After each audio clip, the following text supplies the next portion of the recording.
সবাই যেন খুশি থাকে। এইটুকুনি বলতে বলতে আমাকে আবার ঠাম্মার বার্থডের মেনুও সাজিয়ে দিল। দেখুন কত রকম পদ এখানে বন্ধুরা, আপনারা শুধু দেখুন।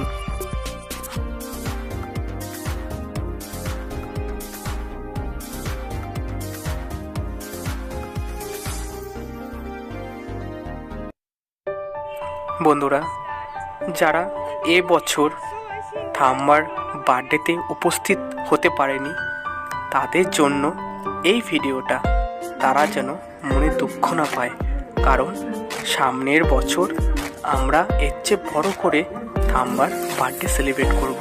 আমরা কিন্তু সবাই মিলে করব কিন্তু।